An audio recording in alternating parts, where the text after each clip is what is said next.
Bienvenue mesdames et messieurs dans cette nouvelle édition du journal universitaire dont j'ai le réel plaisir de présenter pour vous.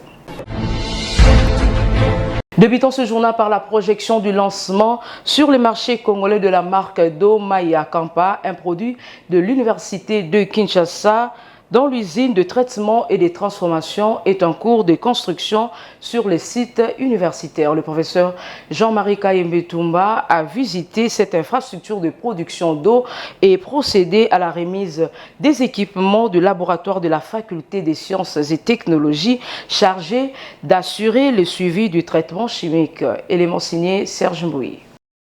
L'université de Kinshasa renaît avec ambition pour mieux servir la nation conformément à la mission lui confiée par le gouvernement congolais. À la tête de la fille aînée des universités congolaises, le professeur Jean-Marie Kayembe Toumba mise sur une vision managériale axée sur l'innovation et le développement. Aux côtés de son comité de gestion, il pilote la construction d'une usine de production et de traitement d'eau sur la colline du Mont Amba. Baptisée Maya Kampa, cette eau sera produite selon des standards de qualité grâce à l'expertise des ingénieurs formés à l'UNIKIN. Accompagné de membres de son cabinet, le recteur a procédé à la remise des équipements destinés au laboratoire d'hydrochimie et environnement de la faculté des sciences et économie et de la faculté des sciences et technologies chargée d'assurer le suivi du traitement de l'eau. Après cette étape, la délégation s'est rendue sur le site de l'usine à proximité du Home 30 pour évaluer l'état d'avancement des travaux. Les responsables du laboratoire ont salué la vision et le leadership du recteur pour cette dotation en matériel scientifique. Maya Kampa sera commercialisée non seulement au sein de l'université de Kinshasa, mais également à travers le pays. À partir de ces projets, l'UNIKIN entend aussi contribuer à la création d'emplois pour le jeune en privilégiant la main-d'œuvre locale. En train d'être exécuté à l'université de Kinshasa par les comités de gestion, animé des maîtres par l'excellent recteur, le professeur Jean-Marie Kayembe. Nous allons bientôt au niveau de l'université de Kinshasa commencer à produire de l'eau, que nous appelons encore l'eau à Kampa. Nous avons assisté à la remise des équipements au laboratoire dans le cadre du projet de production d'eau Maya Kampa, le laboratoire d'hydrochimie et environnement qui servira de labo de contrôle qualité pour cette eau-là. Parce que vous savez, pour produire les eaux, il faudrait les analyser et analyser leur qualité pour ça. Et donc voilà, nous sommes venus visiter aussi l'installation de l'usine qui est en train d'être mise en place. Et nous sommes là, tout en remerciant le comité de gestion pour avoir accompagné ce projet et nous y avoir associés.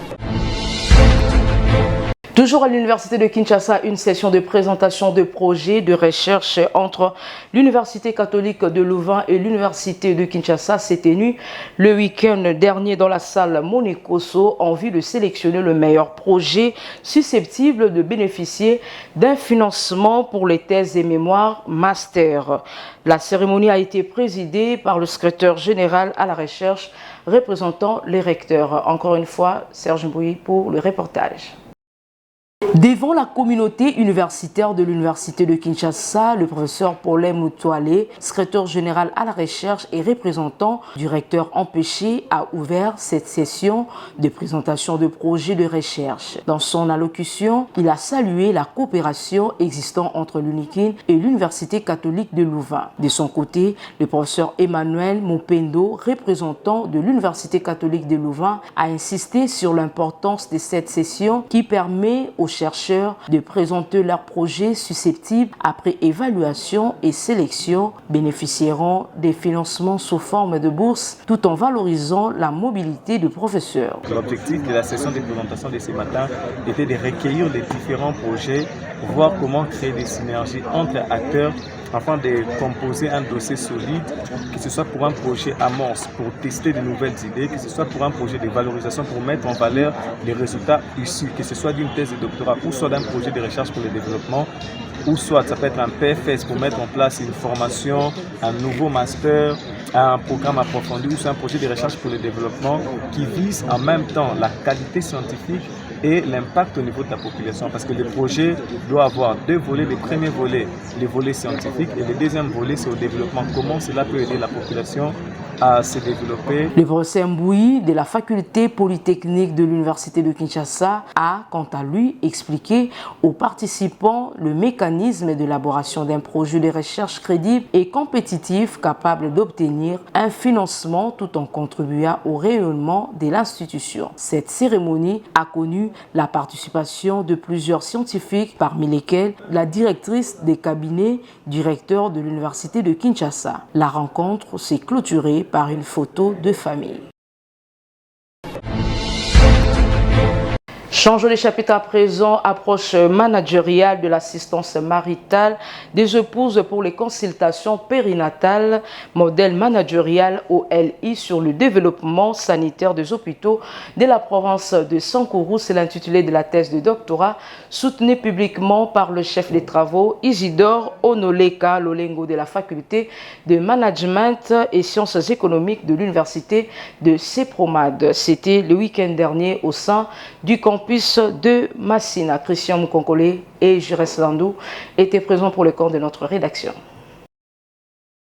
Déterminer les facteurs individuels, organisationnels et contextuels qui s'érigent en barrière ou levier de l'accompagnement physique, c'est l'objet de la thèse de doctorat portée sur l'approche managériale de l'assistance maritale des exposés pour les consultations périnatales, axée sur le modèle managérial OLI pour le développement de la province du Sankourou, soutenu publiquement le 16 mai dernier par le chef des travaux Isidore Onoleka Lolengo de la faculté de management et sciences économiques de l'université du Sepromad. Occasion faisant, les larrons, l'impétrant est parti du constat selon lequel le sous-jacent du faible taux de participation des hommes dans la gestion de la période périnatale. Pour pallier à cela, les candidats du jour a proposé les modèles OLI qui consistent à pallier aux problèmes que présente la problématique de ces travails. Après exposé, s'en est suivi une série de questions-réponses entre le jury et les récipiendaires.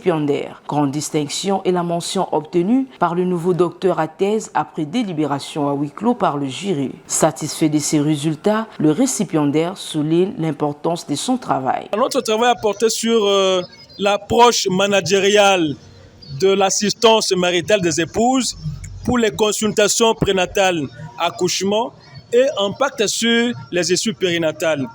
Modèle managérial OLI, donc Onoleka Lolengo Isidore, pour le développement sanitaire des hôpitaux de la province du Sankourou. Nous avons, il y a certaines recommandations que nous avons proposées au gouvernement congolais. La principale recommandation, c'est l'accompagnement, mais un accompagnement holistique, c'est-à-dire qu'un accompagnement dans la globalité. Cela permettra bien sûr à tout le monde qui a besoin de finaliser son cursus académique. Notons que cette cérémonie s'est clôturée dans une ambiance académique. D'une thèse à une autre, soutenance publique de la thèse de doctorat du chef des travaux Richard Mabelanganga à l'Université pédagogique nationale le samedi dernier, intitulée « Les dialogues politiques congolais, une lecture philosophique à partir du paradigme de la discussion de J. Habermas ». Cette recherche s'est penchée sur l'évaluation critique des différents dialogues politiques organisés en République démocratique du Congo entre 1999 et 2020. Reportage de Georges Dilumbi et Christian Chipamba.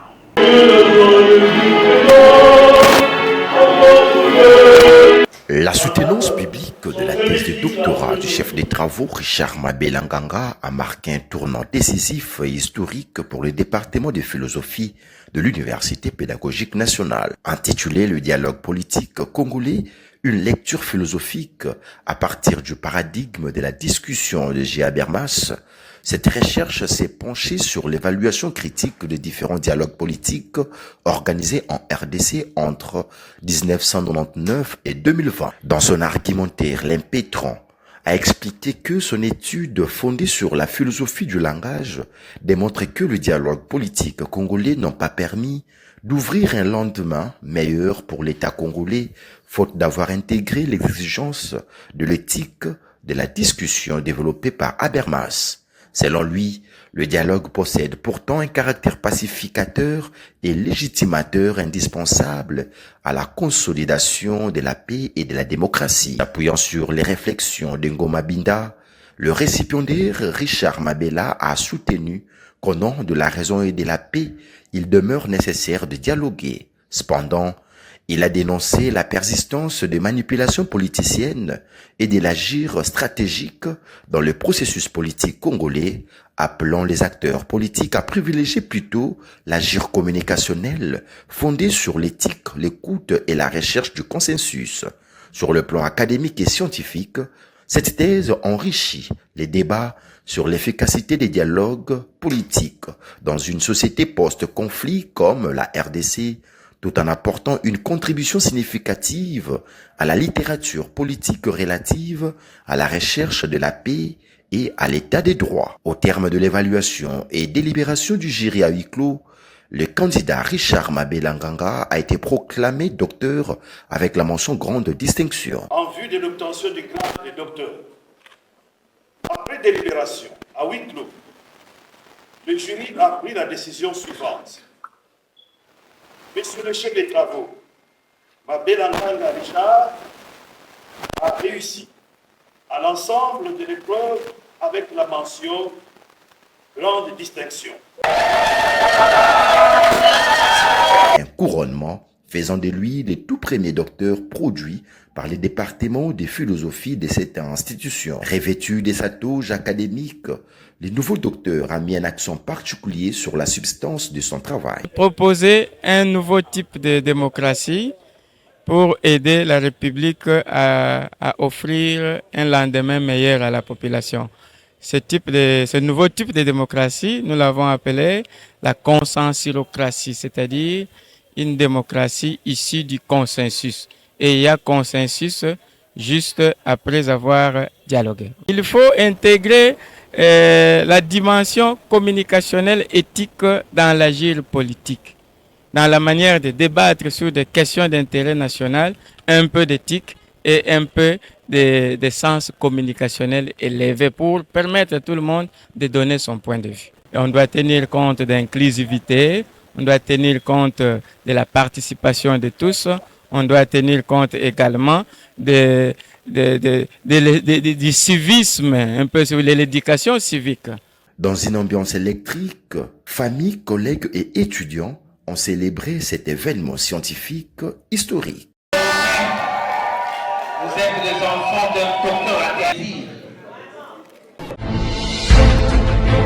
Clôture du deuxième symposium national de produits naturels. Ces assises qui ont eu lieu à l'Université pédagogique nationale ont été organisées par NAPRECA RDC avec comme thème produits naturels, recherche, innovation, économie et entrepreneuriat à l'heure de l'intelligence artificielle. La cérémonie a eu lieu le week-end dernier. Éléments signés Georges Delumbi et Christian Chipamba. Nous étions dans une conférence et il y a une dame qui avait... Le rideau est tombé ce vendredi 15 mai 2026 sur les travaux du deuxième symposium national de produits naturels organisé par NAPRECA RDC à l'Université pédagogique nationale après 2 jours d'échanges scientifiques intenses autour du thème produits naturels, recherche, innovation, économie et entrepreneuriat à l'heure de l'intelligence artificielle. Durant cette deuxième et dernière journée, plusieurs experts, chercheurs et scientifiques venus des différents horizons ont développé des thématiques majeures liées à la valorisation de produits naturels et à l'intégration de nouvelles technologies dans la recherche scientifique. Les panélistes ont successivement abordé de questions portant sur l'entrepreneuriat scientifique, les transferts des technologies et les développements durables fondés sur le produit naturel. D'autres interventions ont été consacrées aux approches in silico,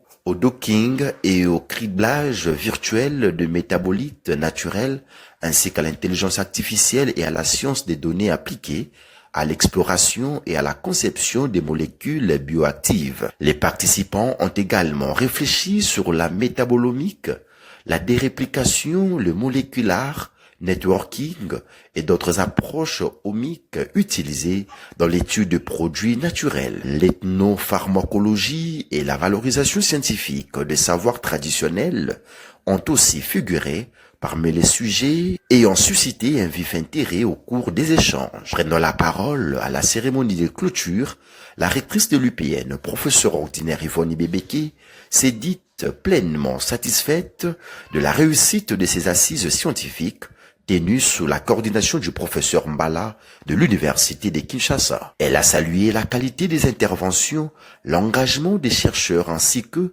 la mobilisation de participants autour des enjeux liés aux produits naturels et à l'innovation scientifique. Déclarant officiellement clos les travaux du symposium, elle a réaffirmé l'engagement de l'UPN à accompagner la recherche scientifique et à promouvoir les initiatives susceptibles de contribuer au développement socio-économique de la République démocratique du Congo à travers la valorisation des ressources naturelles et des savoirs locaux.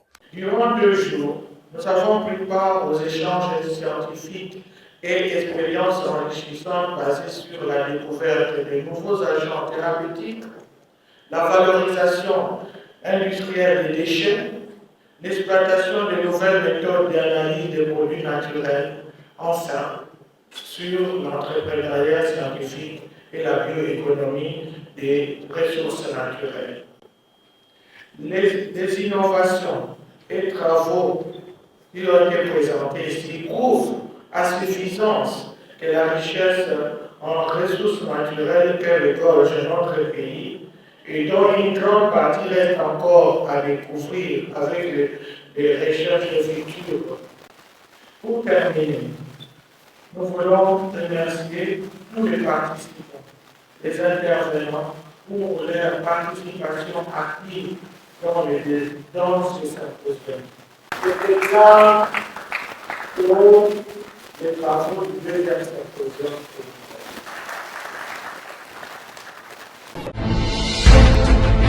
Parlons à présent de la clôture de journée scientifique organisée par la faculté de médecine de l'Université protestante au Congo en marge de la célébration de son 20e anniversaire tenu le samedi dernier. Ces assises ont été sanctionnées par une série de recommandations adressées aussi bien à l'UPC qu'au gouvernement congolais. Un reportage de Volongolu et Nene Wambenga. Les journées scientifiques de la faculté de médecine de l'Université protestante au Congo, IPC, organisées en marge de son 20e anniversaire, se sont tenues sur les 2 jours et ont été riches en enseignements. Accident vasculaire, cérébral, comprendre, prévenir et agir ensemble a été le thème central débattu lors de cette rencontre scientifique. Le professeur Dr Matanda, doyen de la faculté de médecine de l'UPC, a présenté les rapports finaux et les résolutions des journées scientifiques. Par rapport à l'université protestante au Congo et la faculté de médecine en particulier, sensibiliser la communauté au sujet de l'ampleur de la maladie et encourager la consultation immédiate devant toute manifestation suggérant un AVC. 2. Créer avec les autres institutions un cadre de concertation sur la prise en charge multidisciplinaire de l'AVC. 3. Solliciter un arrêté ministériel qui va réglementer la gestion de la prise en charge de l'AVC en République démocratique du Congo. 4. Organiser avec la faculté des sciences de l'informatique, facile en sigle, des bases de données dans les domaines de la médecine et autres pour créer une intelligence artificielle adaptée à nos réalités propres. 5. Prendre en compte les états d'handicap particulièrement moteurs dans la construction du bâtiment afin de garantir l'accès aux personnes avec handicap. 6. Créer une cellule de communication à la faculté de médecine pour la conception et la diffusion des messages simples sur l'éducation sanitaire tant dans l'université que dans la communauté en utilisant tous les canaux possibles. Ceci donnerait une valeur ajoutée à la faculté de médecine de l'IPC dans la prévention des maladies cardiovasculaires. Deuxième volet, les recommandations au gouvernement. Primo, renforcer les plateaux techniques des hôpitaux publics et organiser la prise en charge pré-hospitalière des AVC. 2. Encourager la création des centres d'excellence dans la prise en charge de l'AVC. 3. Élargir la CECI aux malades atteints des AVC compte tenu du coût élevé de la prise en charge des AVC. Très satisfait du bon déroulement de cette édition 2026, le professeur révérend Quimbi Bikan, recteur de l'UPC, a déclaré la clôture de ces journées scientifiques qui se sont tenues du vendredi 15 au samedi 16 mai. Il a par ailleurs signifié que les recommandations seront publiées dans une revue scientifique indexée. Enfin, je déclare close les journées scientifiques organisées par la faculté de médecine et je vous remercie.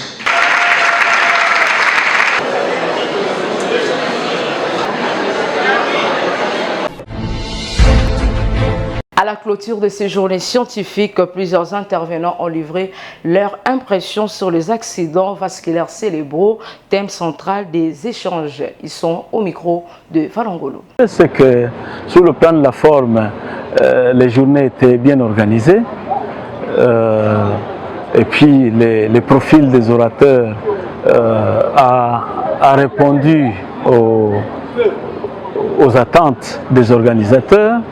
J'ai vu les recteurs aussi étaient très enthousiastes. En tout cas, il a bien accompagné les journées. Et maintenant, en ce qui concerne le fond, nous avons parlé de l'AVC. En dehors du fait que moi, je devrais parler du financement des soins de santé dans le cadre de la couverture santé universelle. Nous avons décortiqué l'AVC, nous avons parlé de ses causes et de ses facteurs de risque. Nous avons également formulé des mesures pouvant permettre la lutte contre les maladies cardiovasculaires et qui pouvaient également permettre d'anticiper sur les cas à venir.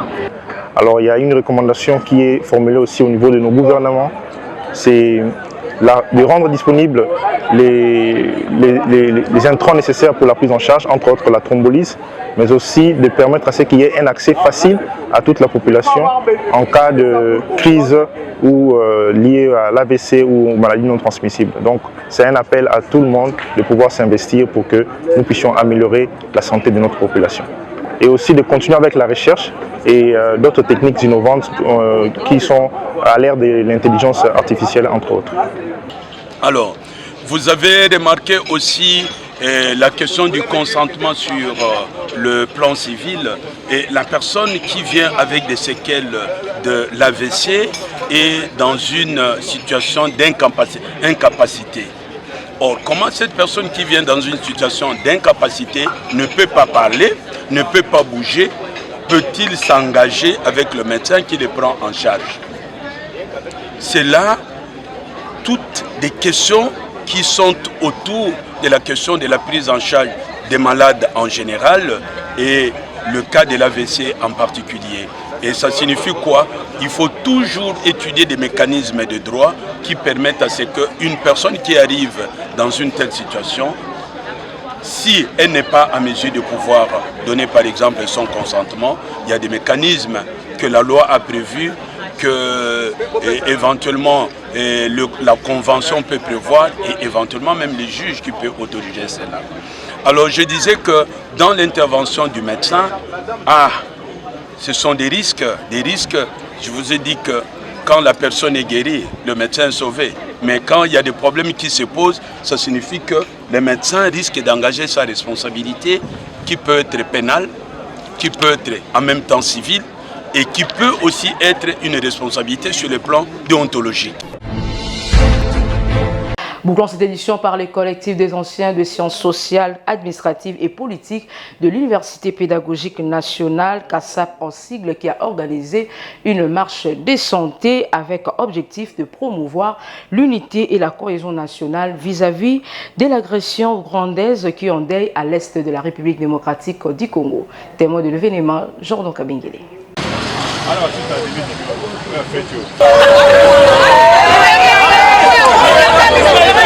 Lorsqu'un doigt est atteint, c'est toute la main qui peine à fonctionner. C'est dans cet esprit d'unité, de solidarité que le collectif des anciens de sciences sociales, administratives et politiques CASAP de l'Université pédagogique nationale dirigée par le doctorant Franck Ilunga Ntalaja a initié une marche de santé baptisée Marche de l'unité en faveur de la cohésion nationale. Le goût de cette activité a été donné au rond-point Kitambo Magasin, point de rassemblement de membres du CASAP. Sous un soleil accablant, hommes et femmes de cette structure ont pris la direction de l'avenue Ngouma en passant par le palais de Marbre, puis la route Matadi, Météo, Delvaux, avant de chuter à l'Université pédagogique nationale dans une ambiance conviviale, comme en témoignent ces images. Le président du CASAP, Franck Ilunga Ntalaja, a rappelé les objectifs de cette marche axée sur l'unisson, les vivre ensemble.